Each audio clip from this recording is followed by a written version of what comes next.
ማርያም ሆይ ባንቺ አማካኝነት በጨለማ ላሉት ብርሃን ወጣላቸው። ባንቺ ልደት አማካኝነት በጨለማ ያሉ ደቂቀ አዳም ብርሃን ወጣላቸው። ነገር ግን የዘመኑ ፍጻሜ በደረሰ ጊዜ እግዚአብሔር ከሴት የተወለደውን ልጁን ላከ ይላል። ይህንን ቃል በተለይ በሐዋርያነ አበው ዘመን የነበሩት አባቶቻችን ሲገልጹልን ይህ ጥቅስ የእመቤታችን የቅድስት ድንግል ማርያም ልደት የዘመናት ሁሉ ፍጻሜ የሆነውን ትንቢት አካላዊ አድርገው ይገልጹታል።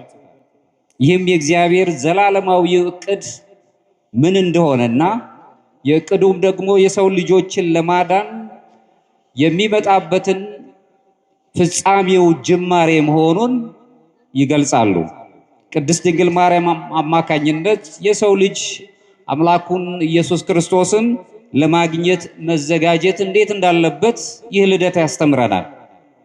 ወደ ድህነት የምንመጣበት በምን አይነት መልኩ እንደሆነም የድህነታችን ጅማሬንም በእመቤታችን በቅድስት ድንግል ማርያም ልደት ውስጥ እንማራለን።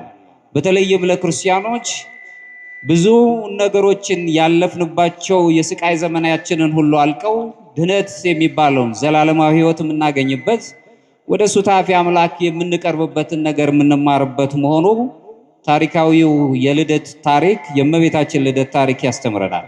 ስለዚህ ዛሬ በትህትና የረቀቀና በመለኮታዊ ዓላማ ወይም ርዕይ እቅድ ውስጥ ደምቆ የሚታየውን ልዩ የሆነውን የልደት ምስጢር ነው የምንማረው። የእመቤታችን የቅድስት ድንግል ማርያም ልደት ስናከብር የምናየው የእኛኑ የራሳችንን የድህነት ልደታችንን ነው። ይህም ደግሞ በዓል እንዲሁ የልደትን በዓል ወይም የእመቤታችን ልደትን በዓል ማሰብ ብቻ ሳይሆን ዓለማት ሁሉ ፍጥረታት ሁሉ እግዚአብሔር ሊታረቃቸው እንዴት እንደመጣ የሚታረቃቸውን ዘመናትን የእርቁ ጅማሬን የምናውቅበት የእግዚአብሔር ዘላለማዊ የድህነት እቅድን የምንረዳበት ልዩ የመገለጥን ጊዜ ወይም ኤጲፋኒ ተብሎ ከሚታወቁት አንዱ እግዚአብሔር የተገለጠበትን ጊዜ የምናይበት ይሆናል። እንደ መግቢያ የምናያቸው እነዚህ ናቸው። በቅድስት ድንግል ማርያም ያደረው ይሄ ረቂቅ ሆኖ የተገለጸው ልደት ውስጥ እግዚአብሔር በሰው ልጆች ታሪክ ውስጥ እንዴት ረቂቅ በሆነ መልኩ ሊመጣ እንደሚችል የሚያሳይ ሕይወትን እንማራለን።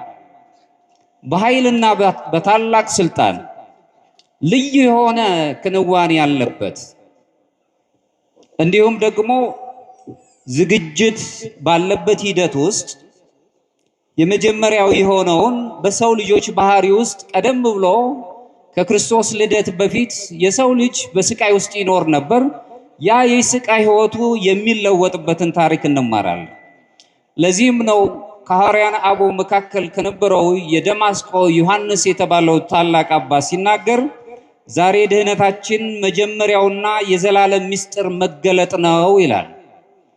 ቅድስት ድንግል ማርያም መወለዷ ለኛ የድህነታችን መገለጥ ጅማሬው መሆኑን ያበስረናል። በዓለ ልደታ ለማርያም ስለ እመቤታችን ብቻ የሚነገርም አይደለም። ይልቁንም የሰው ልጅ የሕይወት የፍጥረታት ሁሉ ነገሮች የሕይወት የፍጥረታት ህዳሴዎች የሚገለጹበትን እግዚአብሔር ወደ ሕዝቡ በምሕረት እንዴት መቅረብ እንደቻለ የምንረዳበት ሁልጊዜ ልደትን ስናስብ የቅድስት ድንግል ማርያም ልደት ስናስብ ልዩ የሆነው ምስጢር የምንረዳበት ነው። በዓለ ልደታ ለማርያም ትርጉሙ ይህ ከሆነ በመጀመሪያ ሰዓት ላይ የሰው ልጅ ህዳሴ የሕይወት ህዳሴውን ጅማሬውን እንረዳለን። በምን አይነት መልኩ ካልን አባቶቻችን ከሚያስቀምጡት አንዱ በአዳምና በቀዳሚው አዳምና በቀዳማዊ ሔዋን ምክንያት የሰው ልጅ ሕይወቱ ተጎሳቅሎ ነበረ። በዚያም ምክንያት ደግሞ የሚያገኘውን የነበረውን ሰውኛውን ወይም እግዚአብሔርን የሚመስልበትንና አራያውን የሚመስልበት ነገር ደብዝዞ ነበር። ባይጠፋም እንኳን ደብዝዞ ነበር። ስለዚህ አዲሲቷና ዳግማዊቷ ሔዋን ለዚህ ትውልድ ያስፈልጋል። እንግዲህ የሚያስፈልግ ሆኖ እናያለን። የሰው ባህሪ ለቅድስና የተፈጠረ መሆኑን መገለጫው የቅድስት ድንግል ማርያም ልደት ነው። ሁላችን የተፈጠርነው እንድንጠፋ አይደለም፣ ሕይወት እንዲኖረን ነው። ሁለተኛው የፍጥረታት መታደስ ነው የሚለው አዳምም ሔዋንም በመከራ ወይም ደግሞ በጥፋት ከወደቁ በኋላ ፍጥረታት ራሳቸው ተጎሳቅለዋል። የሰው ልጆች ባህሪ ብቻ አይደለም፣ ፍጥረታት ራሳቸው ተጎሳቅለዋል። ስለዚህም የእመቤታችን ልደት ፍጥረትን ሁሉ ደስ የሚያሰኘው፣ ምክንያቱም ፍጥረት በራሱ ክብርን የሚፈልግ በእመቤታችን በቅድስት ድንግል ማርያም ልደት አማካኝነት ከውድቀት የተነሳበት ጥፋቱን ሁሉን አልፎ ሕይወት የሚያገኝበት መሆኑን ስለምናውቅ ራሱ አምላካችን ኢየሱስ ክርስቶስ የሚወለድበትን ልዩ ምድር ሰናይት ወይም ደግሞ ታቦት የተባለችዋን ምድር ማዘጋጀት ነበረበት ለኛ ድነት። ስለዚህ የቅድስት ድንግል ማርያም ልደት ለኛ የድህነታችን ወይም ደግሞ ሱታፊ አምላክ ለማግኘት የመቃረቢያ የመለወጣችን ጅማሬው ነው ማለት እንችላለን። ሶስተኛው እግዚአብሔር ወደ ሕዝቡ እንዴት እንደቀረበ እንማርበታለን። እግዚአብሔር ወደ ሕዝቡ ወደ ጠፋው ሕዝብ ወደሚፈልገው ሕዝብ እንዴት እንደቀረበ ታላላቅ የሆኑ ምስጢራትን ገልጾ በተለይም ደግሞ ምስጢረ ሥጋዌውን ሰው የመሆን ምስጢሩን በረቀቀ አይነት መልኩ ሰው በማይረዳውና በማይችለው አይነት መልኩ ገልጾ ያሳየበት ስለሆነ እግዚአብሔር በታላቅ ምስጢር ለሰዎች ለኛ ቀርቦ እንማርበታለን። የእመቤታችን የቅድስት ድንግል ማርያም ልደቷ እግዚአብሔር ከሰው ጋር በህብረት ለመኖሩ የምንማርበት፣ እሱ በጠባብ ደረት ተወስኖ በአጭር ቁመት ተወስኖ እኛን ሆኖ እኛን መስሎ ሰው አምላክ ሆነ አምላክም ሰው ሆነ ተብሎ ፍጹም የሆነው የረቀቀው ለሰው ሰውኛው አይምሮ የማይቻለውን ነገር ረቂቅ ምስጢር ገልጾ እሱን ከኛ ጋር ህብረት መሰረተ። እኛ ከሱ ጋር በህብረት እንድንኖር የህብረቱ የመለኮት ባህሪ ተካፋዮች እንድንሆን።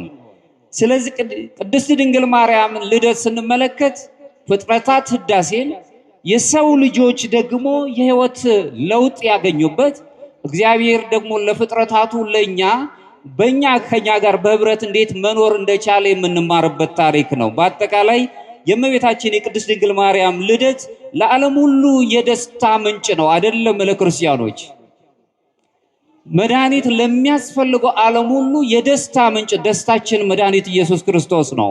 ምንጯም ድንግል ማርያም ስለሆነች ሌሎችም ሊቃውንቱ ሲያስቀምጡ የሚናገሩት የድህነታችን የጽድቅ ፀሐይ የሆነው አምላካችን የጽድቅ ፀሐይ ተብሎ የሚታወቀው አምላካችን ኢየሱስ ክርስቶስ ፀሐይ ከመውጣቱ በፊት ያለች ንጋት ተብላ የምትታወቀው የንጋት ብርሃን ተብላ የምትታወቅ ድንግል ማርያምን መስለው ያስቀምጧታል። ለዚህ ነው ድህነታችን ፍጻሜ ያገኘው በክርስቶስ መሰቀልና ደም መፍሰስ ቢሆንም ለዚህ ጅማሮ ግን የቅድስት ድንግል ማርያም ልደት ለኛ ሕይወት ሆኖናል። ይህንን እንደ መግቢያ ካየን ሁላችንም መረዳት ያለብን ታሪካዊ ይዘቱን ብቻ ወይም ልደትን ማክበር ብቻ ሳይሆን ዛሬ ቅድስት ድንግል ማርያም በልደቷ ውስጥ የኛን መለወጥ ሱታፊ አምላክ የማግኘት ጸጋውን መረዳት አለብን። አንደኛ ከሔዋን ወደ ቅድስት ድንግል ማርያም የመጣንበትን ታሪክ እንረዳለን። ወይም ከውድቀት ወደ ህዳሴ ቅዱስ ድህነት ታሪክ ውስጥ ስንመለከት የነገረ መለኮት ንጽጽራዊ ታሪኮችን እንማራለን። ቀዳማዊቷን ሔዋንንና ዳግማዊቷ ሔዋን አማናዊት ቅድስት ድንግል ማርያምን ንጽጽራዊ በሆነ የነገረ መለኮት ትምህርት ውስጥ እንረዳለን። ሔዋን በንጽህና ተፈጥራለች። ነገር ግን ከእግዚአብሔር ጋር በአንድነት ለመኖር ግን አልናፈቀችም። ከእግዚአብሔር ጋር የሚፈልጉትን ነገር አግኝተው እንዲኖሩ ግን ትእዛዝ ተሰጥቷቸው በትእዛዝ ተጠብቀው እንዲኖሩ ይህንን መብላት የሌለባቸውን እንዳይበሉ በታዘዘው መሰረት ያንን ትእዛዝ ጠብቃ መኖርን አልፈለገችም፣ አልፈቀደችም። ዳግማዊቷ ሔዋን ግን ፊቷን ወደ ምሕረት የሚሰጠው አምላክ አዞረች።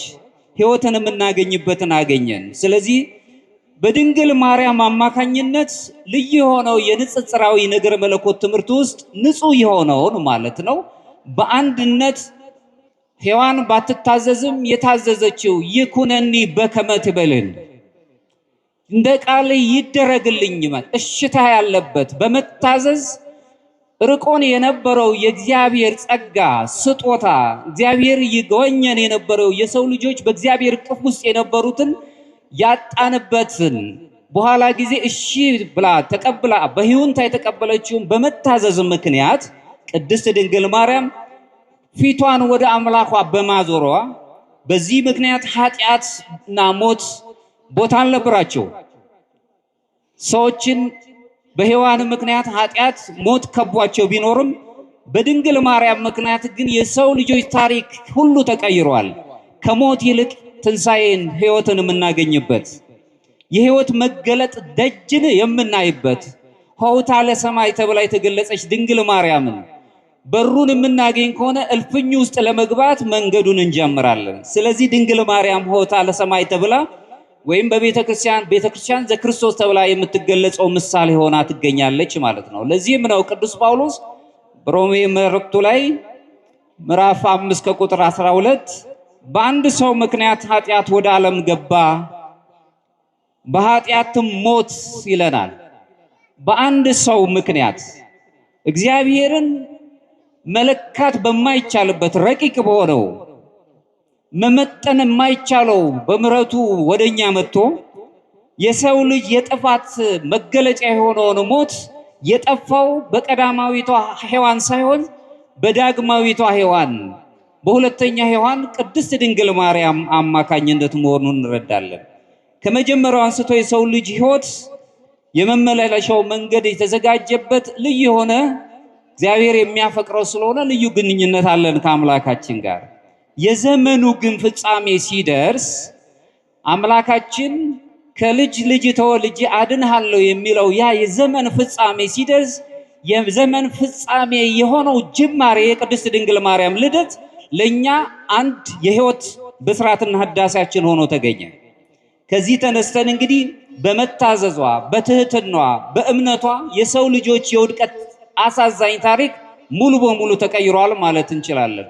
ምክንያቱም እሱ አምላካችን እኛን ሆነ ጸጋንና እውነትን ተሞልቶ በእኛም ላይ አደረ። ዮሐንስ ወንጌል ምዕራፍ 1 ከቁጥር 14 ላይ የሚያስረዳን ይሄ ነው።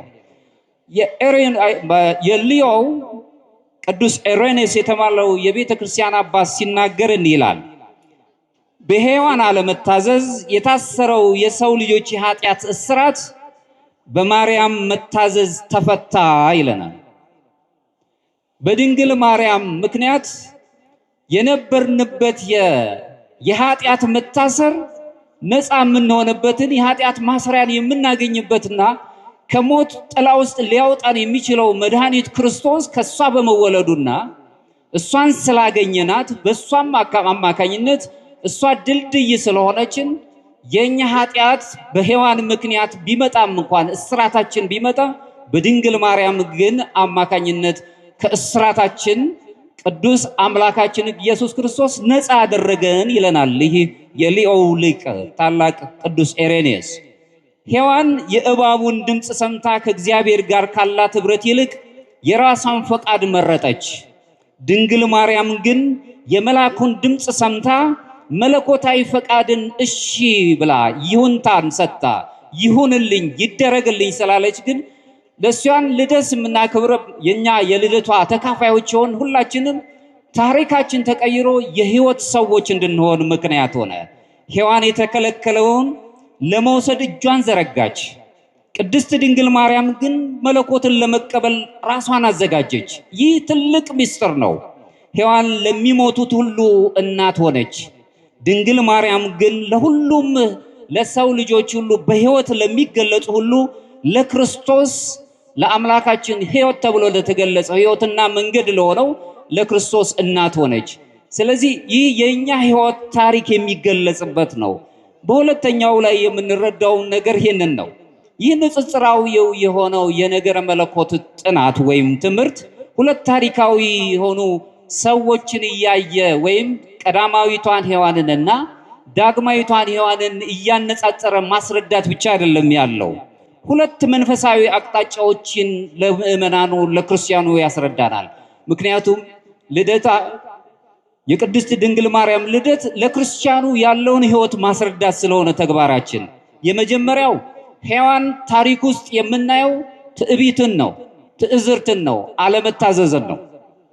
በዚህ መሰረት ሔዋን የሞት ምሳሌን ወይም ደግሞ ሞትን የምታመጣ ምሳሌ ሆና ታይታለች። በቅድስት ድንግል ማርያም ውስጥ የምናየው ግን ትዕቢትን አይደለም፣ ትህትናን ነው። እንዴት ይሆንልኛል? ይሄ እንዴት ያለ ሚስጥር ነው? እኔ ታናሽ ገረድ ሆኜ ሳል እንዴት ይደረግልኛል? ዝቅ ማለትን በግሪክኛው ኬኖሲስ የሚሉት ራስን ባዶ ማድረግ፣ ዝቅ ማለትን። ዝቅ የሚል ሰው ከፍ ከፍ ይላል። ዝቅታን ወደ ታች፣ ትህትናን ገንዘብ ማድረግን፣ በትህትና ላይ የተመሰረተ ልዩ የሆነ የሱታፌ አምላክ ወይም አማልክት ዘበጸጋ የሚለውን ትምህርትን ልታስተምር የምትችል ልዩ መምህርት ሆና እናገኛታለን። እነዚህን ሁለት ንጽጽራዊ የሆኑ መንፈሳዊ አቅጣጫዎችን መረዳት እንችላለን። ይህንንም ቅዱስ ኤፍሬም በቅኔያዊው ዘይቤ ሲገልጽ ምን ይላል? የሴቲቱ ወይም በሔዋን ምክንያት ውድቀት መጣ፣ በሔዋን ልጅ በሆነችው ዳግማዊቷ ሔዋን ቅድስት ድንግል ማርያም ምክንያት ደግሞ መነሳት ተደረገ ይላል። የሞተው የነበረው ሁሉ በድንግል ማርያም አማካኝነት ከሷ በተወለደው በአምላካችን በኢየሱስ ክርስቶስ አማካኝነት ከሞት ተነሳን፣ ትንሣኤን የምናገኝበት እንደሆነ እንረዳለን። የእግዚአብሔር ሰዎች ብዙ ጊዜ ሞትን የሚገጥሙ በሕይወታችን ገጥሞናል፣ አይተናል። ሞት በተለያየ መልኩ መገለጽ የሚችል ነው።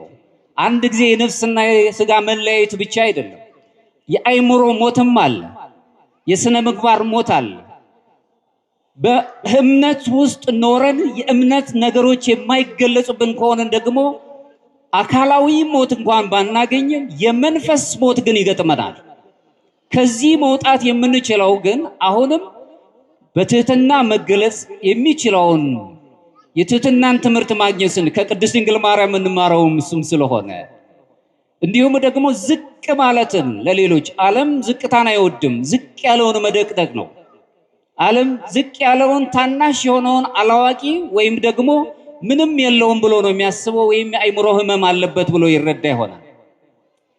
ነገር ግን ሁላችንም ዝቅ ባለን ጊዜ እኛን ከፍ ሊያደርግ የቻለ ራሱ ዝቅ ብሎ መጥቶ ለሁላችንም ከፍታን ያስተማረን አምላክ ከቅድስት ድንግል ማርያም የተወለደው አምላካችን ሕይወታችንን መቀየር የሚችል ታማኝ አምላክ ነው። ስለዚህ ምንም ሳናፍር ክርስቲያኖች ትህትናን ገንዘብ አድርገን መሄድ አለብን።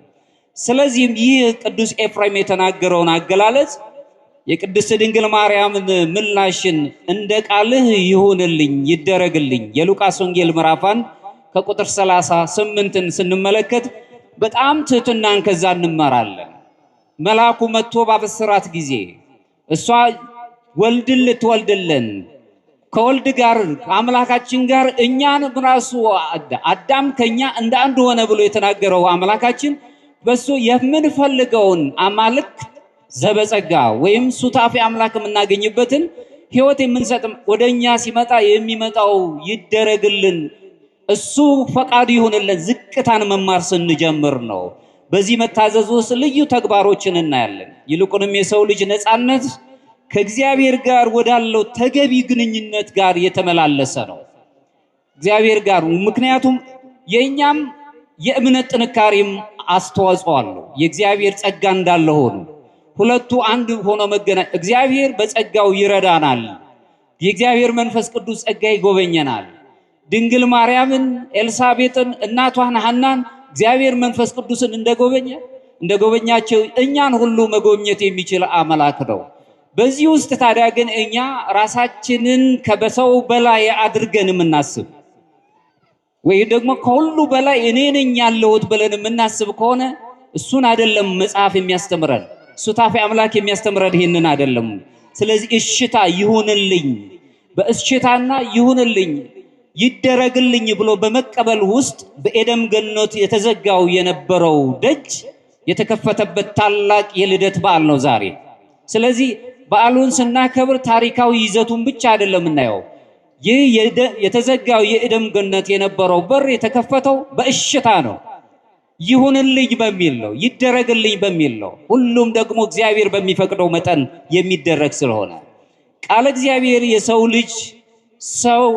ልጅ አምላካችን ኢየሱስ ክርስቶስ እግዚአብሔር ወልድ ስጋን በመልበሱ ምክንያት ስጋን የመልበሱ አንደኛው የተቻለው ታላቁ ነገር ቅድስት ድንግል ማርያም ይሁንልኝ ይደረግልኝ እሽታን ስለመረጠች ከእርሱም ጋር የፍጥረት ሁሉ ፈውስ የተገለጸበት ፍጥረታት በራሳቸው የነበራቸውን አቅም የነበራቸውን የድካም ሂደት ተቀይሮ ንጹህ ህዳሴን ያገኙበትና የተለወጡበት ነው። ሁለተኛው ልደተ ማርያም ሕይወት ውስጥ የምናየው ቅድስት ድንግል ማርያም ልደቷን ስናይ የሰው ልጆች ተስፋ ጅማሮን ነው የምናየው። በተለይ ክርስቲያኖች በዚህ ሕይወት ውስጥ እንኖራለን።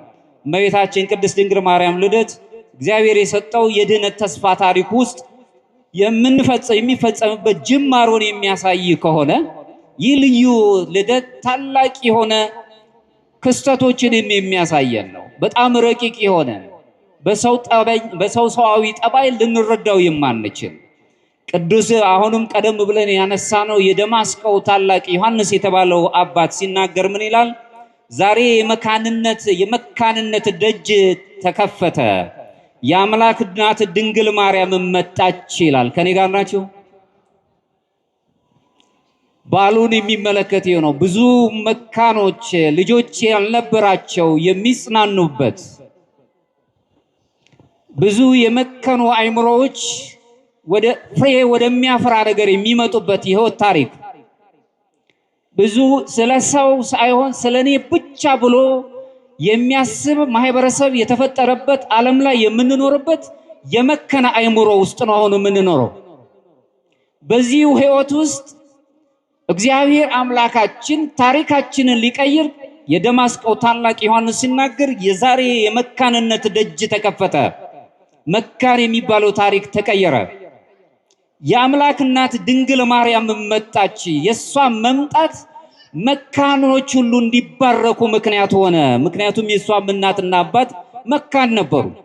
ስለዚህም ነው እግዚአብሔር ሕይወትን በሌለበት ሕይወትን የሚሰጥ፣ ተስፋ ለቆረጡት ተስፋን የሚሰጥ፣ እንዲሁም ባዶነት ባለበት ሙላትን ፍጹምነትንና ፍሬያማነትን የሚሰጥ አምላክ ነው። ብዙ ያዘኑ ሰዎች አሉ። ብዙ መጽናናት ያለባቸው ሰዎች አሉ። ይህንን ታሪክ ስንማር ስለ ቅድስት ድንግል ማርያም ልደት ስናይ የኛም ደግሞ መነሳት ሊለወጥልን የምንፈልጋቸው ነገሮችን እያሰብን መሆን አለበት። ቅዱሳት መጻሕፍት ውስጥ መካንነት አካላዊ ሂደት ብቻ አይደለም። ምክንያቱም ይሄ አካላዊ የምንለው የሚገለጽ ልጅ አለማግኘትን ብቻ አይደለም የሚገለጸው፣ ሌላ መንፈሳዊ አመለካከትም አለው። መንፈሳዊ ምልከታዎችንም እንይዛለን። ይህ የውድቀትን የሰው ልጆችን ሕይወትን ሁሉ ይወክላል። መካን መሆንን፣ መንፈሳዊ ውድቀትን፣ አሁን ዓለም ያለው ከመንፈስ የራቀ ከእግዚአብሔር እቅፍ የራቀ የምንኖርበት ዓለም እሱን ነው የሚያሳየን። ይሄን ይወክላል። ይሄውም ማለት ሰው በራሱ ጥረትና ኃይል እውነተኛ ጽድቅን ወይም ደግሞ ሕይወትን ማግኘት የሚችልበት በራሴ ብቻ ነው ብሎ የሚያስብበት ደረጃ ላይ ነው ያለው። እኔ ማንም ራሴ ነኝ ያለሁት ብሎ ነው የሚያስበው። ሰው ብቻውን ይሆን ዘንድ ግን መልካም አይደለም ነው መጽሐፍ የሚለው። በኦሪቱ ዘመን መካን የነበሩ ማህፀኖች እግዚአብሔር ኃይሉን የገለጠባቸው ስፍራዎች እንደነበሩ እንረዳለን። ሳራን ማየት እንችላለን፣ የአብርሃም ባለቤት። ሐናን የሳሙኤልን እናት መረዳት እንችላለን። ኤልሳቤጥን መጥመቀ መለኮት የቅዱስ ዮሐንስን እናት ማየት እንችላለን። እዚሁ ላይ ደግሞ የቅድስት ድንግል ማርያምን ልደትን ኢያቄምና ሐና እንዲሁ መካን ነበሩ እና ልጆች አልነበራቸውም።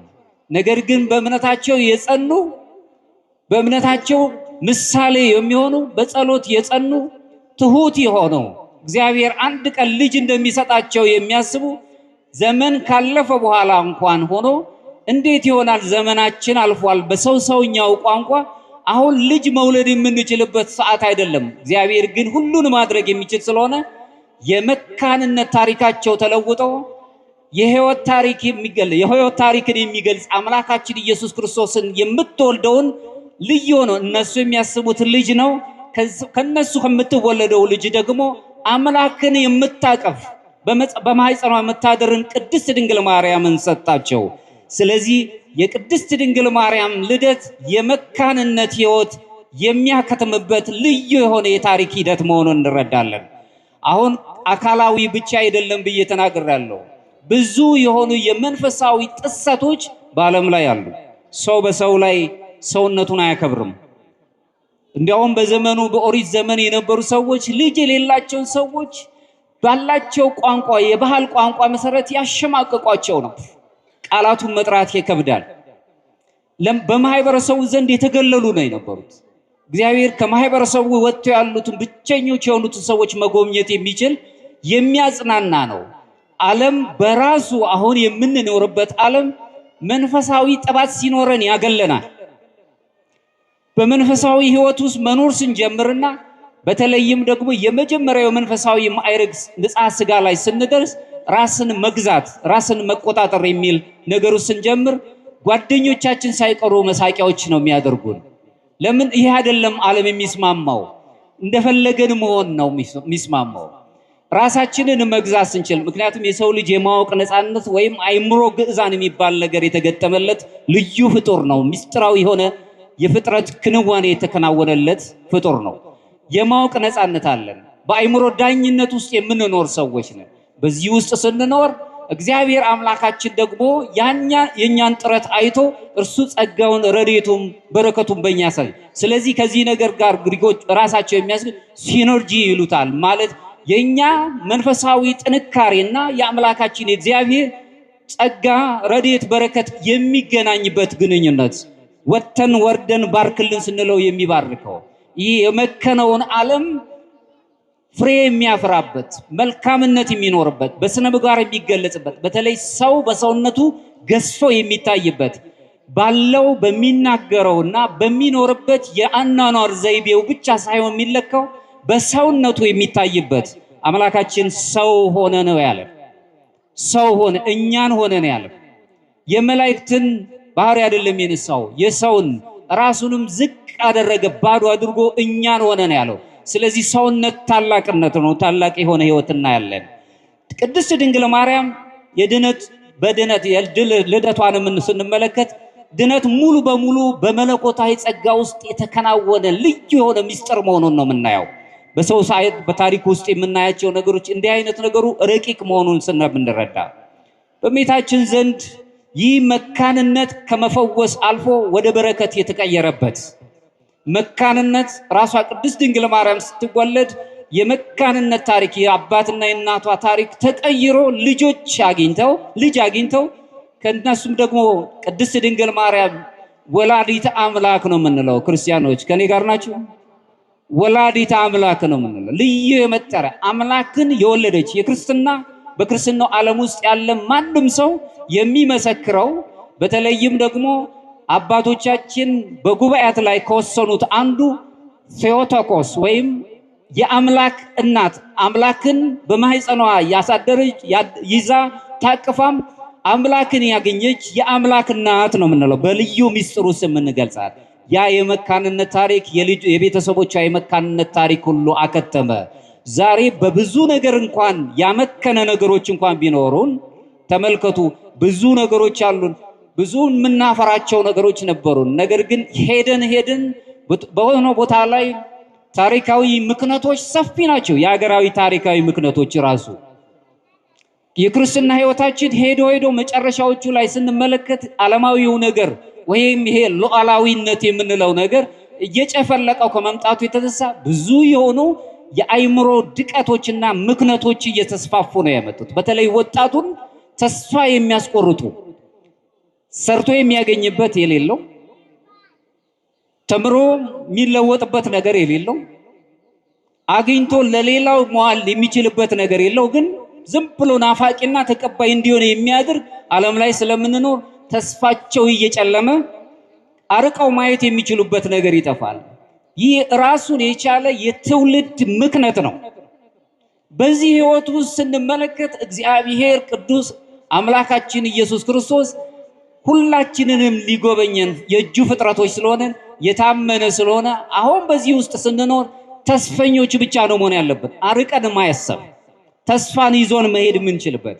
ይህንን ስናስብ አምላካችን ከኛ ጋር ይኖራል። የምክነት ታሪካችን ይቀየራል። ቅዱስ ኤፍሬም ሲናገር እዚህ ላይ ምን ይላል? የእመቤታችን ልደት ጸጋው ራሱ የወደቅንበት የሰው ባህሪ ውስንነትን ያሸነፈበት ነው። ሰዎች ውስኖች ነን። ያንን ውስንነታችን ጥበት ውስጥ ያለነውን ሁሉ ያሸነፈበት። ምክንያቱም ረቂቅ ነው። አምላክን የሚያድ ነገር ንጹሕ የሆነ በድንግልና መወለድ ረቂቅ የሆነ ነገር ነው። አሁን ላለው ምክንያታዊነትን ምክንያት ወይም ደግሞ በምክንያት ነው ማምነው የምቀበለው የሚለው ዓለም ወይም ይሄ የህይወትን በሳይንሳዊ መንገድን ተከትሎ የሚሄደውን ያለውን ዓለም ከሚያስበው እሳቤ በላይ ስለሚሆን ከዚህ የረቀቀ ህይወቱ ስናይ ውስንነት የተሞላውን ዓለም የውስንነቱን ህይወት አሸንፎ የሚሄድ ታሪክ ነው ያለው። እግዚአብሔር ለራሱ ማደሪያ የሚሆነውን ንጹህና ሕያው መቅደስን ራሱ አዘጋጀ ቅድስት ድንግል ማርያምን። እሷም ልደቷን ስናስብ ንጹህ ማሄደሩን ሲያዘጋጅ ቅድመ ዝግጅት እያደረገ ይሄንን እናስባለን። ቀደም ሲል ተዘግቶ የነበረው አሁን ተከፍቷል።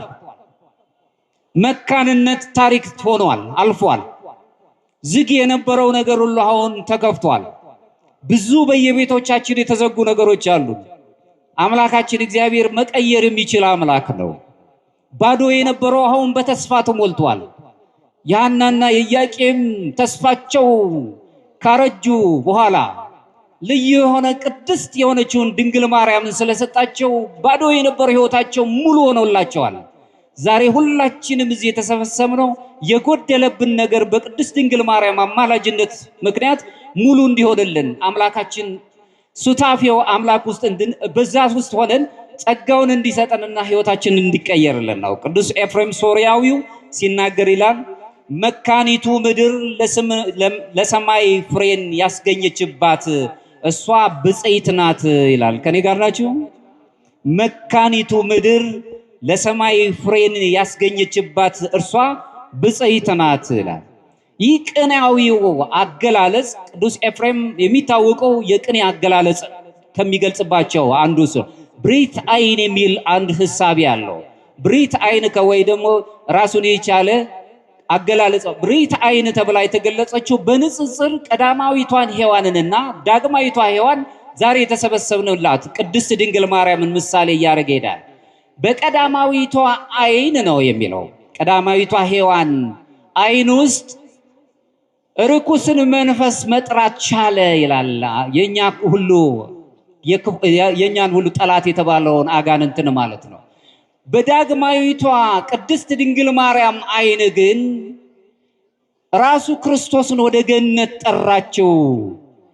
የሰው ልጆችን ወደ ገነት ይዞ እንዲሄድ ወደ መንግስቱ እንዲወስዳቸው በማለት ቅዱስ ኤፍሬም ራሱን ይገልጻል።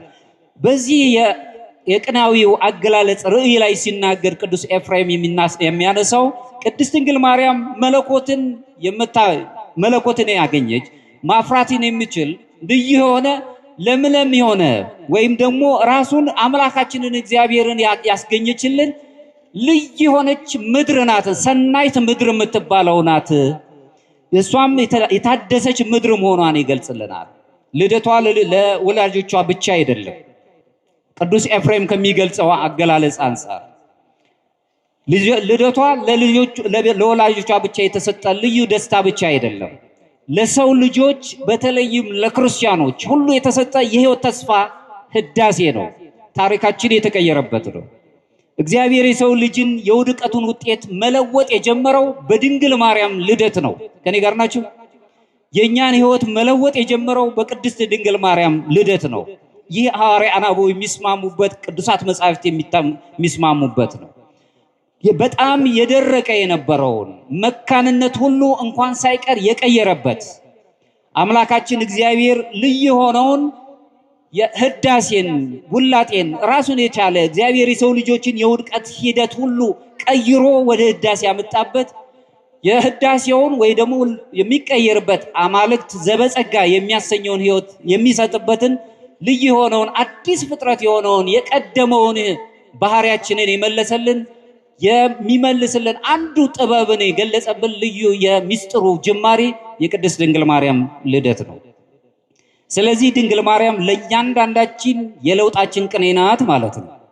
ቅዱስ ኤፍሬም ከሚናገረው አንጻር ከተነሳ ለቅድስት ድንግል ማርያም ከፀሐይ መውጣት በፊት እንዳለው የመጀመሪያ ብርሃን ልደቱ የቅድስት ድንግል ማርያም ልደት ፀሐይ ከመውጣቱ በፊት የሚታይ ወጋገን አለ። ከኔ ጋር ናችሁ? ያንን ምሳሌ አድርጎ ነው ቅዱስ ኤፍሬም የሚያስቀምጠው።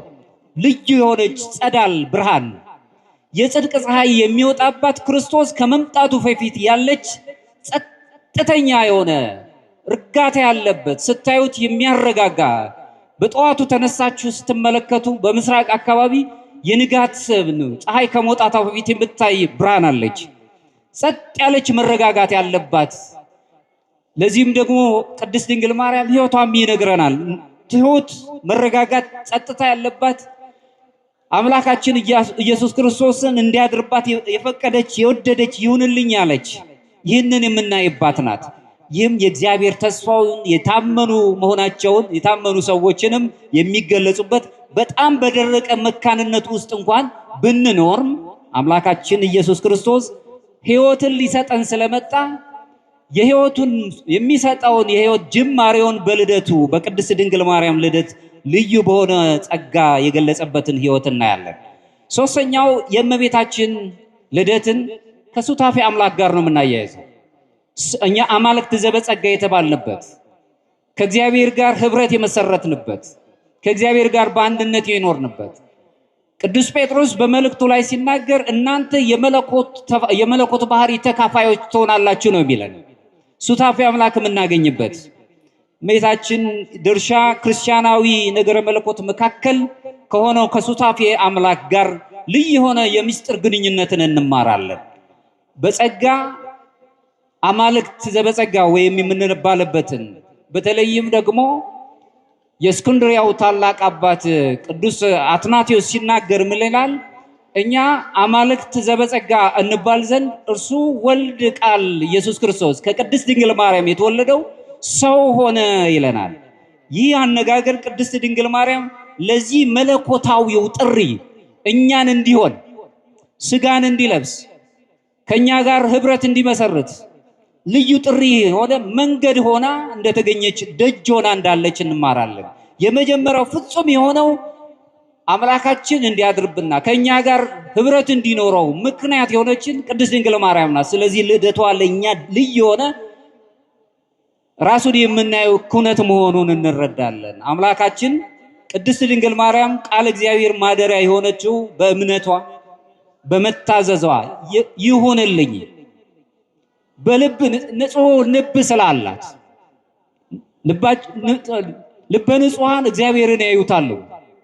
ይሄ እንደ ሕይወት ይሆንልኛል ብላቴናዋ ቅድስት ድንግል ማርያም ይህም በማድረጓ አምላክ ቃል ረቂቅ የሆነው ቃል ተወስኖ በጠባብ ደረት ባጭር ቁመት ተወስኖ በማይጸኗ አድሮ እንደ ሰዎች ጠባይ ከኃጢአት በስተቀር ቀስ በቀስ እያደገ እኛን ሆኖ እኛን መስሎ ወደ እሱ አቀረበን። ይሄንን የምናይበት ነው። አሁንም በዚህ በአምስተኛው ክፍለ ዘመን ከተነሱት አባቶች መካከል በአምስተኛውና በስድስተኛው ክፍለ ዘመን ከተነሱት አባቶች መካከል ጎርጎርዮስ ፓላማስ የተባለው ሲናገር ምን ይላል? እሷ በፍጡርና በፈጣሪ መካከል ያለች ድንበር ነች ይለናል። ማንን ነው? አቤት! እሷ በፍጡርና በፈጣሪ መካከል ያለች ድንበር ነች እያለ ነው። ስለዚህ አሁንም ተመልከቱ፣ ድልድያችን ናት ማለት ነው። እኛን የምታሳርቅ ናት ማለት ነው። የሚላችሁን አድርጉ፣ የወይን ጠጅ አልቆባቸዋል። ሄዳ ደግሞ የምትፈልጉትን ነገር የሚላችሁን አድርጉ፣ ውሃዎቹን ከመሙላታችሁ በፊት። ዮሐንስ ወንጌል ላይ የሚነግረን የቃናው ታሪክ የሚነግረን ይሄ ነው። ውስጡ ያሉትን ጋኑ ውስጥ ያሉትን በንጹህ ውሃ አጥባችሁ ድፉት፣ ንጹህ ውሃ ሙሏቸው፣ ከንፈሮቻቸውንም ጥረጉ። ይህንንም ካደረጉ በኋላ መናኛው ውሃ የሚላቸውን ሁሉ ስላደረጉ እነዚህ የሰርጉ ባለቤቶች ንጹህ ውሃ ሞሉ። ንጹህ ውሃው ሳይንሳዊ ባልሆነ መልኩ ልዩ በሆነው በነገረ መለኮት ምስጢር የወይን ጠጅ ሆኖ ከበፊት ከነበረው ወይን እጅግ የሰው ልጆችን በሚያስደንቅ መልኩ የሚጣፍጥ ወይን ሆኖ ተለወጠ። ከኛ ጋር ናቸው። ቅድስት ድንግል ማርያም የሚላችሁን አድርጉ ድልድይ ነው የሆነችን። ይሄንን ነው ፓላማስ የሚነግረን ቅዱስ ጎርጎርዮስ። እርሷ በፍጡርና በፈጣሪ መካከል ያለች ድንበር ነች ስንል ልደቷን ስናከብር አሁንም መታረቅ ለሚፈልገው ዓለም እሷ ራሷ ድንበር ሆናናለች፣ የምታገናኘን ሆናናለች ማለት ነው። ይሄ በሰውኛው ስናስበው በጣም የረቀቀ የማይቻል ነገር መስሎ ይታየናል። እግዚአብሔር ግን ሁሉን ማድረግ የሚችል ነው። እኛ እንኳን ለሰዎች በጸሎት እንረዳለን እንላለን አንደለም እንዴ? ልዩ ድንበራችን ናት እመቤታችን። የእመቤታችን ማንነት ውስጥ የእውነተኛ ድልድይ ወይም ሲነርጂ በሚሉት የሰዎችና የእግዚአብሔር ግንኙነት ያለበት ልዩ መገናኛ ሆና እንረዳለን። ይህም ማለት በመለኮታዊ ጸጋ በሰው ልጅ ነፃነት መካከል በሰው ልጆች መካከል ልትድን ትወዳለህን ነው የሚል። ነፃነታችንን ያክብራል አምላካችን። ከኔ ጋር ናችሁ? በሰው ልጆች ነፃነትና በእግዚአብሔር ጸጋ መካከል ያለው ግንኙነት አንድ ሆኖ መስማማት ሲጀምር ነው መታረቅ የምንችለው። እግዚአብሔር እኛን ሊደርዳን የመከነውን ሳቢያችንን ሕይወት ሊዘራበት ሁልጊዜ ከፊታችን ነው ያለው። ፈቃደኛ መሆናችንን ግን ይጠይቃል። ልትድን ትወዳለህ? ከዚህ ከመከነው ዓለም ላይ ልትወጣ ትወዳለህ? አዎ እሺ ማለት ስንጀምር እንደ ድንግል ማርያም ሁላችንንም ሊታረቀን የሚችል አምላክ ነው። ስለዚህ ነው እርሷ በፍጡርና በፈጣሪ መካከል ያለች ልዩ ድንበር ናት በማለት የሚነግረን። ሙሉ በሙሉ አሁን እዚሁ ላይ የምናየው ቅድስት ድንግል ማርያም ሰው መሆኗ ብቻም አላበቃም። ይልቁንም ሰብአዊነቷ ሙሉ በሙሉ ሕያው ሙሉ ነው። ስለ ሰዎች ታስባለች። አሁን ባለው ስለ መንፈሳዊ ነገር ማሰብ በጣም ሩቅ ነገር ነው። ቀስ በቀስ በደረጃ ነው የሚካሄደው። መጀመሪያ የሰው ልጆች ገበናቸው እንዲሸፈን ሰርግ ያዘጋጀው ሰው ወይን አቆበት የሚያጠጣው እንግዶችን የሚያስተናግድበት ባለቀበት ጊዜ ገበናውን የሚሸፍንለት ሲያስብ እንግዲህ ታሪኩ ከሚነግረን ወይ ቅዱስ መጽሐፍ የሚነግረን አንድም ነገር ለቅድስት ድንግል ማርያም ነገራት የሚል አንሰማም፣ አናነብም። ጭንቀታቸውን ተመልክታ የወይን ጠጅ አልቆባቸዋል ልጅ ያለች ጊዜ ያልደረሰም የሚላችሁን ፈጽሙ፣ የሚላችሁን አድርጉ። የሰውን ጭንቀት የምትረዳ ድንግል ማርያም ልደቷን ነው የምናከብረው። ስለዚህ ክርስቲያኖች ደስ ይለናል። በዚህ ልደት ውስጥ የኛንም ጭንቀት የሚረግፍበት ውላጤ ወይም ህዳሴ የምናገኝበት ስለሆነ የኛውን ልደት ነው ብለን እናከብራለን። ይሄንን የምናስብበት ነው። ሱታፌ አምላክ ስንል ዋናው ፍሬ ነገር የምንመለከትበት ትክክል በሆነው ሂደት ውስጥ ያለንበት ሰዋዊ ባህሪያችን ያጣንበት ጊዜ ብዙ ነው። አዳም ህግን ተላልፎ ወይም መታዘዝን ተላልፎ ከወደቀ በኋላ ሰዋዊው ወይም ደግሞ እግዚአብሔርን የምንመስልበት ነገር ጠፋ እንኳን ባንል ተጨማዶ ነበር፣ ደብዝዞ ነበር። እግዚአብሔርን የምንመስልበት እግዚአብሔርን ራሱ በአርአያው የፈጠረ እሱ ደብዝዞ ነበር፣ ጠፍጾ ነበር። ክርስቶስ ከተሰቀለና ደሙ ከፈሰሰልን በኋላ ያመኑ የተጠመቁ ሁሉ ሕይወት ስለሚኖራቸው ያ የነበረው የአዳም ያሳጣን በአዳም ምክንያት ያጣነውን የነበረውን ያን እግዚአብሔርን የምንመስልበትን ሕይወት በኋላ ተመለሰልን። አሁን የመመለሱን ሕይወት የምናይበት ነው። ቅዱስ ኤፍሬም ሶርያዊም አሁን ደግሞ በመገረም የሆነ ቅኔያዊው አገላለጽ እንዲህ ይላል። ጌታ ወደ እርሷ ገባና አገልጋይ ሆነ። ማን? አቤት! ጌታ ወደ እሷ ገባና አገልጋይ ሆነ። ቃል ወደ እሷ ገባና ዝምተኛ ሆነ ይለናል። ከኔ ጋር ናችሁ? ሁሉን የሚችል አምላክ፣ ሁሉን ማድረግ የሚችል አምላክ በጠባብ ማኅፀን ተወሰነ። እዚህ ላይ ጥልቅ የሆነ የነገረ ድህነት ምስጢሮችን እንመለከታለን። ጌታ ወደ እርሷ ገባና አገልጋይ ሆነ። አምላካችን ልናገለግለው አይደለም፣ ሊያገለግለን እንደመጣ ይነግረን ነበር፣ ያስተምረን ነበር። ወደ እሷም ወደ ማኅፀኗም ገብቶ ዝም አለ። ዝምታን አስተማረን፣ ጸጥ ማለትን አስተማረን። ዓለም ብዙ ጫጫታ አለበት፣ ዝም ማለት አይወድም። ዝም ማለትን ግን እንደ ክርስቲያኖች እንማራለን። በተለይም በዚህ የሶርያው ታላቅ ቅዱስ ይስሐቅ የሚባለው አባት ሲናገር ምን ይላል? ዝምታን ምረጥ ይላል። ከምትናገር ይልቅ ዝም በል ይላል። ዝም ማለት ግን አለመናገር ማለት አይደለም። የት መናገር እንዳለብንና የት መናገር እንደሌለብን ለይተህ ማወቅ ነው ይላል። መልሶም ራሱ ምን ይላል?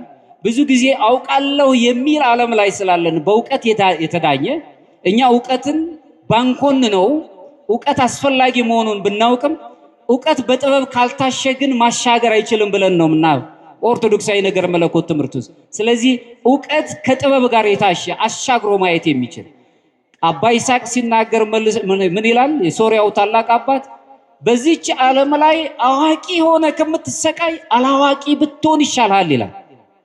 ስለዚህ አላዋቂዎች እንዲነግሱ ማለቱ አይደለም። አዋቂ ነን ብለን የማናውቃቸው ነገሮችን እያሰብን ከምንሰቃይ፣ ስለዚህም ያለ መልሶ አንተ ከምታውቃቸው ዕውቀቶች የማታውቃቸው ዕውቀቶች ይበልጣሉና በዚህች ዓለም ላይ አላዋቂ ሆነህ ኑር፣ ዝም በል፣ ጸጥታ ይኑር ይላል። ዝምታን አርምሞን በተለይም ይሄ ሄዚኪያዝም በግሪክኛው ሄዚኪያ ማለት ውስጣዊ ሰላም ማለት ነው። ጸጥታ ያለበት ይዘት ማለት ነው።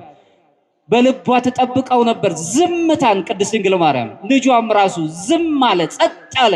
ሁሉን ማድረግ የሚችል ዓለምን ያቀፈ ዓለሙን በአንድ እጁ የያዘው አምላክ በጠባው ማህፀን ተወስኖ ዝም አለ፣ ጸጥ አለ። በረቂቅ ሚስጥሩ ተገለጸልን። ይህንን አለ። እዚሁ ላይ ግን ቅዱስ ኤፍሬም ሲናገር ሶስት የሆኑን ነገረ መለኮታዊ ሚስጥር የድነት ሚስጥሮችን ያስረዳናል። አንደኛው ወሰን የሌለው መሆኑን፣ ወሰን የሌለው አምላካችን እዚህ ነው ያለው እዚያ ነው፣ ወሰን የለው፣ በሁሉ ያለ አምላክ ነው። ነገር ግን በጠባብ ማህፀን ተወስኖ ታየ። ስለዚህም ወሰን የሌለው ውሱን ያልሆነ አምላክ ለኛ ሲል በስጋ ተገልጦ አየነው፣ ታሪኩንም ተረከልን። እግዚአብሔር አምላካችን ኢየሱስ ክርስቶስ ራሱ እግዚአብሔርን ገለጸልን ስጋውን ለብሶ በእኛ። ሌላው ፈጣሪነቱ ነው። በፍጥረቱ ውስጥ አደረ። ፍጡር ሆና ሳለች በፍጥረቱ አደረ። አምላካችን ወደዚች ምድር ላይ መጥቶ እሱን ነገረ ድነት እንማራለን። ሁሉን ቻይ መሆን ረቂቅ ሆኖ ሳለ ግን ለኛ በሚታያይ ነገር ሆኖ መጣ። ትሁት ሆነ። ይህ ትዕቢተኛውን ዓለም ለማሸነፍ እሱ ዝቅ አለ። እኛን ከፍ ሊያደርገን እሱ ዝቅ አለ። እናንተ እኔን ምሰሉ እንዳለ ዝቅ እንደል። እነዚህን ሶስት ነገረ መለኮት ትምህርቶች በዚህ ውስጥ እንማራለን። ቅድስት ድንግል ማርያም ይህንን ምስጢር የተገለጠባት ልዩ ስፍራ ናት። ስለዚህም ነው ክርስቲያኖች በተለይም ደግሞ ኦሪየንታሉም ኢስተርኑም ኦርቶዶክስ ቢባል በቅድስት ድንግል ማርያም ላይ ልዩ የሆነ አገላለጽ ነገረ መለኮት አገላለጽ አለን። ቴዎቶኮስ የአምላክ እናት እማምላክ ብለን ስሟን እንጠራለን። በዚህ ውስጥ ህይወት ውስጥ እንኖራለን። ስለዚህ እመቤታችን ዘንድ ድህነትን ስጦታ ሆኖ ግቡን የምንመለከትበት ሱታፌ አምላክ ወደ ማግኘት ነው። እግዚአብሔርን ወደ መምሰል የምንቀርብበት ህይወት ነው። አራተኛው እመቤታችን ለቤተ ክርስቲያንና ለዓለም ያላት ተስፋን የምንማርበት ነው። በልደቷ ውስጥ ለቤተ ክርስቲያናችን ቤተ ክርስቲያን ዘክርስቶስ ስለምትባለዋ እና ለዓለም ልዩ ተስፋን የምትሰጥ ናት። ሰዓታችንም ስለሚሄድ የእመቤታችን የቅድስት ድንግል ማርያም ልደት ለቤተሰቦቿ ብቻ ወይም ለወገኖቿ ብቻ ለዘመዶቿ ብቻም አይደለም፣ ለሁሉ ለፍጥረታት በሙሉ ነው።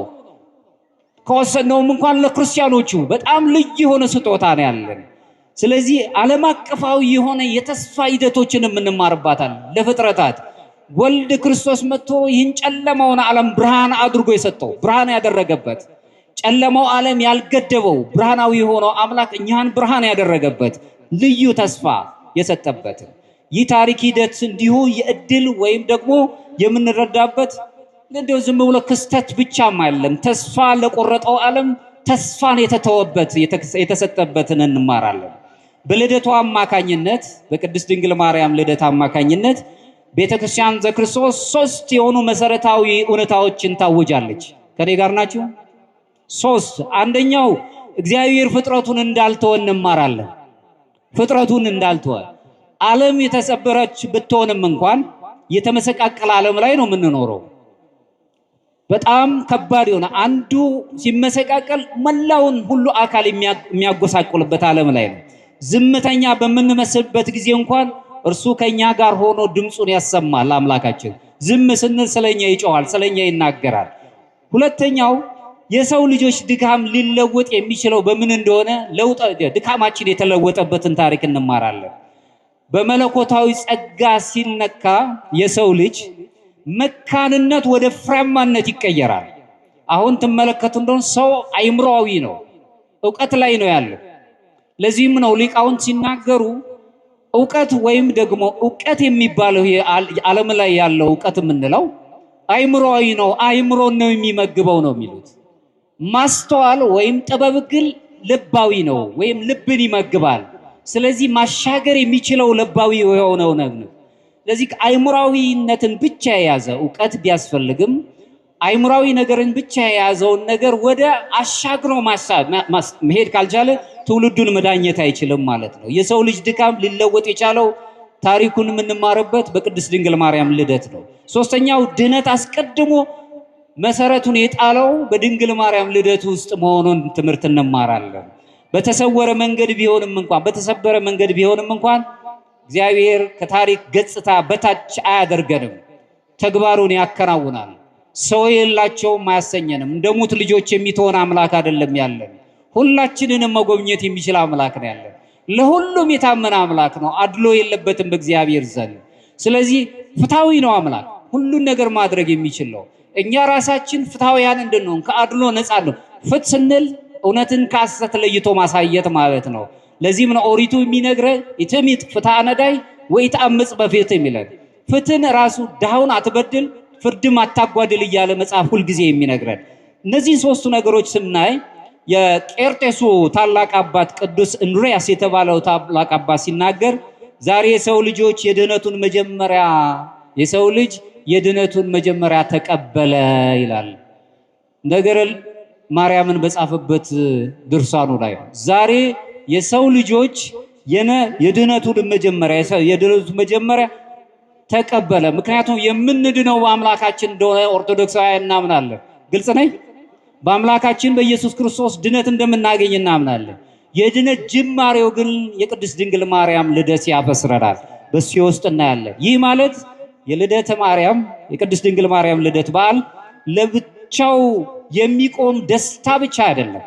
እግዚአብሔር ለመላው ዓለም ያዘጋጀው ልዩ የሆነ የድነት እቅድ የመጀመሪያ የመገለጥ ሕይወትን የምናይበት ስለሆነ የድህነታችን ጅማርን በድንግል ማርያም ልደት ውስጥ እናያለን። ይህንን ካልን በአብዛኛው ልደታ ለማርያም አምስተኛው ነጥብ ላይ የክርስትናው ዋናው መሰረት ላይ እንዴት ነው የተገለጸው ማዕከላዊ ስፍራውን ይዞ እናያለን። ይህ ማለት በዓሉን ስንመለከት ልደተ ማርያም የምንለውን በዓል ስናከብር ማዕከላዊ ስፍራ የሰጠው ምንድነው ብለን ማለት ሰውነት ገዝፏል። ምክንያቱም ክርስትና እንዲሁ የሥነ ምግባር ትምህርት ብቻ አይደለም፣ የህይወት ለውጥን የምናገኝበት ራሳችንን ወደ ሱታፊ አምላክ የምናቀርብበት ልዩ ትምህርት ስለሆነ የእመቤታችን ልደት የሰው ልጆች ድነት የተበሰረበትንና የድነት ጅማሮን ያዝንበት ከመሆኑ የተነሳ የእግዚአብሔር ቅድሚያ መነሳት ማግኘት ሰው ገና ሳይገነዘበው እግዚአብሔር ድነትን ለሰው ልጆች የሰጠበትን ረቂቅ የሆነ ምስጢር የምንረዳበት፣ ሌላው የሰው ልጆች ትብብር ከእግዚአብሔር ጸጋ ጋር የሚተባበሩበትን የምንማርበት፣ ጸጋ የእግዚአብሔር ጸጋ ባንቺ ላይ አድሯልና ጸጋ እግዚአብሔር የምናገኝበትን የምናይበት፣ የሰው ልጆች የህይወት ጸጋ ከፍ የሚልበትን ህይወት የምንማርበት ነው። ሌላው ልዩ የሆነው አሁንም የወደቅንበት ያ የውድቀት ታሪካችን ተቀይሮ የተለወጥንበት ሱታፊ አምላክ ያገኘንበትን ህይወት የምንወስድበት ነው። ለዚህም ነው አሁንም በስድስተኛው ክፍለ ዘመን የተነሳው ታላቅ የቤተ ክርስቲያን ጸሐፊና መምህር ሲናገር መክሲሞስ የተባለው አባት ሲናገር ምን ይላል? የስጋዊው ምስጢር በእግዚአብሔርና በሰው መካከል ያለ አንድነት ነው ይለናል። በድንግል ማርያም አድሮ ሁላችንም የድነቱን መንገድ ጀምሮልናል፣ ህይወትን ሰጥቶናል። ያንን እናያለን። እዚሁ ላይ ደግሞ አሁንም ኤፍሬም ሶርያዊ ሲናገር ከማደሪያዎች ሁሉ በላይ ለሆነው አምላክ ማደሪያ የሆነች እርሷ ብፅዕት ናት ይላል። አሁንም አምላክ ቅዱስ መክሲሞስ ሲናገር ምስጢረ ስጋዊው በእግዚአብሔርና በሰው መካከል ያለ አንድነት ነው ብሎ ግን ያንን አንድነት የገለጸልን በቅድስት ድንግል ማርያም ማኅፀን አድሮ ነው። ኤፍሬም ሶርያዊም ሲናገር ቅዱስ ኤፍሬም ከማደሪያዎች ሁሉ በላይ ለሆነው አምላክ ማደሪያ የሆነችው እርሷ ብፅዕት ናት። ማናት? ቅድስት ድንግል ማርያም ብፅዕት ናት። ብፅዕት ይሉኛል። ይሄ ቅዱስ የሉቃስ ወንጌል ነው። ብፅዕት ይሉኛል። ቅድስት ድንግል ማለት ከሁሉ ከማደሪያዎች ሁሉ ማደሪያ ሁሉ ልዩ የሆነችው ብጽዕት የተባለች ቅድስት ድንግል ማርያም ናት። ስለዚህ የኛም ልደታችንን የምናከብርበት ክርስትናውን ማዕከላዊ ስፍራ የሚይዘው የድንግል ማርያም ልደት እኛ ራሳችን ሱታፌ አምላክ የምናገኝበት አንድ የለውጥ ጅማሬ የምንባርበት መሆኑን በዚሁ እናያለን። እንደማጠቃለያ የብርሃን ተሸካሚዎች እንድንሆን ዛሬ በቅድስት ድንግል ማርያም ልደት ታሪክ ውስጥ ተጠርተናል። የብርሃን ልጆች ነን፣ ብርሃኑ እንድንሸከም። ምክንያቱም ኦርቶዶክሳውያን በምስራቁም በምዕራቡም በኦሪየንታል ቤተክርስቲያናት ብትመለከቱ ከዚህ ከብርሃን ጋር ልዩ ግንኙነት አለን። ስርዓት አምልኮቻችንን ይኸው አሁን የያዛችሁትን ጣፎች ይዋቸው ልዩ የሆነ ግንኙነት አለን። በተለይም ስምዖን የተባለው የነገረ መለኮት ምሁር የተባለው በ13ኛው ክፍለ ዘመን የተነሳው የነገረ መለኮት መምህር ይህንን የብርሃን ነገረ መለኮት ትምህርት ሁላችንም ወደ ሱታፊያው ምላስ ስንቀርብ ወደ መለኮታዊ የብርሃን ፍንጣቂ እንሄዳለን እያለ ነው የሚናገረው። ብርሃኑ ይሄን የያዝነው ምሳሌያችን ነው። እናንተም ብርሃኑ እንደሚነደው ለዓለም ብርሃን አሁን ለጨለመው ነገር ሁሉ ብርሃን እንደሆነ ሁሉ ለዚህ ዓለም ለመከነው ዓለም ብርሃን እንድንሆን አምላካችን እግዚአብሔር እናንተ የዓለም ብርሃን ናችሁ፣ ብርሃናችሁ በሰው ሁሉ ፊት ይብራ፣ ነገር ግን ውዳሴ ከንቱ ለራሳችሁ እንዳይሆናችሁ ምስጋናውን ብርሃን ለሰጣችሁ የብርሃን አምላክ ለሆነው ለሰማይ አምላካችሁ ይመሰገንበት ዘንድ ነው የሚላል። ሱታፌ አምላክ ስናገኝ ይህንን ነው የሚረዳን እዚህ ውስጥ እናያለን። ስለዚህ ይህ በዓላችን ለኛ ለክርስቲያኖች ብርሃን ተሸካሚዎች ሆነን እንድንሄድ አንድ ልዩ ጥሪ ተሰጥቶናል። ይህም ማለት እያንዳንዳችን የሚከተሉትን ነገሮች ማሰብ አለብን። ከሔዋን አለመታዘዝ መመለስ አለብን። ከሔዋን የተማርነው አለመታዘዝን ነው። ከሔዋን አለመታዘዱ ተመልሰን ታዛዦች መሆን፣ ለአይምሯችን ራሱ ታዛዥ መሆን። አይምሮ አንዳንድ ጊዜ ይነግረናል ይሄ መልካም አይደለም ይለናል። ማህበረሰብ ያሳደገን ያስተማረን ማህበረሰብ ይሄ መልካም አይደለም ብሎ ይነግረናል። ቤተክርስቲያን ዘክርስቶስ ሁልጊዜ መልካሙ ይሄ ነው ብላ ትነግረናለች፣ ህይወት ታሳየናለች። ይሄኛው መልካም አይደለም ብላ ታዘናለች። ካለመታዘዝ መታዘዝን ተምረን ከሔዋን ታሪክ የሔዋን ታሪክን የሚለወጠው በድንግል ማርያም መታዘዝ ምክንያት ስለሆነ ታዛዥ የሚሆነውን ህይወት መያዝ ስንይዝ ይሄም ትዕቢትን ትተን በራስ ፈቃድ መሄድን ትተን ከእግዚአብሔር ጋር ሊለያየን የሚችሉትን ነገሮች ትተን ከእግዚአብሔር ጋር የምንኖርበትን ሱታፌ አምላክ የምናገኝበትን አንድ ገንዘብ ማድረግ የቅድስት ድንግል ማርያምን ትህትና በውስጣችን በጣም ልንማረው ይገባል። በጣም ይሁንልኝ ይደረግልኝ፣ እኔ ግን ታናሽ ነኝ፣ እንዴት ይሆንልኛል? መታዘዝ ከዛ በኋላ ደግሞ ከዛ በፊት የነበረው መካኑ የነበረው እንግዲህ ዘካርያስ ሊቀ ካህናቱ እንዴት ይሆናል እኔ አርጅቻለሁ እንዴት ይሆናል ሲል እስኪሆን ድረስ ተአምርታ ያለ ድዳ ነው የሆነው፣ አንደበቱ ነው የተዘጋው። ይሁንልኝ ይደረግ እንደ ቃል ይሁንልኝ። መታዘዝ ትሁት ሆኖ መታዘዝን መልመድ ግድ የለም። በዓለም ላይ ታዞ መጨረሻዎቹ ላይ የሆነ ወቅት ላይ ሰዎች ይማራሉ በመታዘዛችን ምክንያት። ያንን የምንታዘዝበትን ልዩ የሆነ ጸጋችንን እንድንለብስ መሆን በተሰወረ ሁኔታ ውስጥም ቢሆን እንኳን በእግዚአብሔር ፈቃድ ውስጥ ታማኞች ሆነን ለድንግል ማርያም ታዛዦች መሆን ስንጀምር ልደቷን በእውነት ነው የምናከብረው። ስለ እውነት እናከብረዋለን። የኛ ልደት ነው ብለን ማየት እንጀምራለን። ሌላው የእግዚአብሔር ጸጋ ማደሪያዎች መሆን መቻል። ልዩ የሆነች ማደሪያ ቅድስት ድንግል ማርያም ናት። አምላክ ሰው የሆነባት ልዩ ማደሪያ እሷ ናት። እኛም ደግሞ የእግዚአብሔር ማደሪያዎች እንድንሆን ተሰጠን።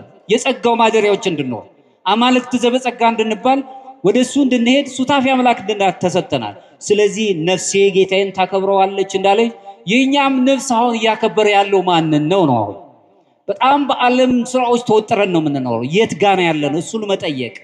ስለዚህ ቅዱስ ጎርጎርዮስ ዘንዜናዞ ለመጨረሻ ላይ ምን ይላል? ያልተዋሃደው ያልተነሳው አልዳነም አልተፈወሰም ይለናል።